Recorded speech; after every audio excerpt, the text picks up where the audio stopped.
Hello guys, welcome back to my YouTube channel life of Krishna .24. ಇವತ್ತು ನಾನು review ಮಾಡ್ತಾ ಇರೋದು ಹೀರೋ ಎಕ್ಸ್ಟ್ರೀಮ್ 125cc. ಕೊನೆಗೂ ನನಗೆ ಈ ಬೈಕ್ ಸಿಕ್ಕಿದೆ ರಿವ್ಯೂ ಮಾಡೋದಕ್ಕೆ.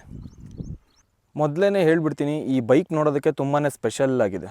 ಯಾಕಂದರೆ ಹೀರೋ ಕಂಪ್ನಿಯವರು ಒಂದು ಒಳ್ಳೆ ಡಿಸೈನ್ ಕೊಟ್ಟಿದ್ದಾರೆ ಗುರು ಈ ಸಲ. ಮುಂಚೆನೂ ಹೀರೋ ಎಕ್ಸ್ಟ್ರೀಮ್ ಇದೆ, ಬಟ್ ಇದು ಹೊಸ ಲುಕ್ಕು. ಇದು 125cc ಬೈಕು, ಆದರೆ ನೋಡೋದಕ್ಕೆ 125cc ಬೈಕ್ ಥರನೇ ಕಾಣಲ್ಲ. ಇದು ಸಿಟಿ ಟ್ರಾಫಿಕಲ್ಲಿ ಈ ಗಾಡಿ ಓಡಿಸೋದು ತುಂಬ ಈಸಿ. ಮತ್ತು ಇದ್ರ ಪಿಕಪ್ ಕೂಡ ತುಂಬ ಚೆನ್ನಾಗಿದೆ. ಈ ಎಕ್ಸ್ಲೇಟ್ರ್ ಕೊಟ್ಟರೆ ಒಳ್ಳೆ ಪವರ್ ಫೀಲ್ ಆಗುತ್ತೆ. ಹೈವೇನಲ್ಲಿ ಎಷ್ಟೇ ಸ್ಪೀಡ್ ಇರಲಿ ಒಳ್ಳೆ ಸ್ಟೇಬಲ್ ಆಗಿರುತ್ತೆ. ಒಂದೇ ಒಂದು ಚೂರು ವೈಬ್ರೇಷನ್ ಬರೋಲ್ಲ ಗಾಡಿ.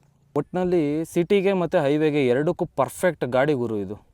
ಇದರಲ್ಲಿ ಸಿಂಗಲ್ ಚಾನಲ್ ABS ಇದೆ.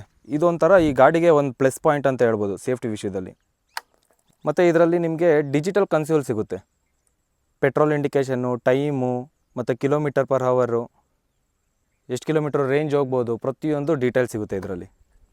ಈ ಗಾಡಿ ಮೈಲೇಜು, ಈ ಪ್ರಶ್ನೆ ಎಲ್ರಿಗೂ ಇರುತ್ತೆ ಅಲ್ವಾ, ಮೈಲೇಜ್ ಹೇಗಿದೆ ಅಂತ.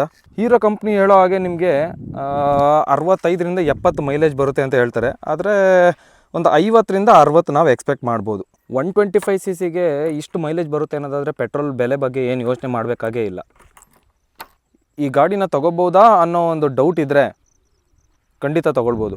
ನೀವು ಯಾರಾದರೂ ಕಾಲೇಜ್ ಸ್ಟೂಡೆಂಟ್ ಆಗಿದ್ದರೆ ಅಥವಾ ಡೈಲಿ ಆಫೀಸ್ಗೆ ಹೋಗೋಕ್ಕೆ ಅಂತ ಏನಾದರೂ ಸ್ಪೆಷಲ್ ಸ್ಟೈಲಿಶ್ ಬೈಕ್ ಏನಾದರೂ ನೋಡ್ತಾ ಇದ್ದರೆ ಈ ಹೀರೋ ಎಕ್ಸ್ಟ್ರೀಮ್ 125cc ನೀವು ತೊಗೊಳ್ಬೋದು. ಒಂದು ಒಳ್ಳೆ ಲುಕ್ ಇದೆ, ಒಳ್ಳೆ ಮೈಲೇಜು ಇದೆ, ಒಳ್ಳೆ ಚಾಯ್ಸು ಅಂತ ಹೇಳ್ಬೋದು. ಇದರಲ್ಲಿ ಲುಕ್ಕು, ಪರ್ಫಾರ್ಮೆನ್ಸು, ಫೀಚರು ಎಲ್ಲ ಇದೆ ಗುರು. 125cc ಸೆಗ್ಮೆಂಟ್ನಲ್ಲಿ ಇದು ಒಂದು ಒಳ್ಳೆ ಬೆಸ್ಟ್ ಬೈಕ್ ಅಂತಲೂ ಹೇಳ್ಬೋದು. ಇದೇ ನೋಡಿ ಸ್ವಿಚ್ಚು, ಇದೇ ನೋಡಿ ಬ್ರೇಕು, ಕ್ರೇಜಿ ಗುರು.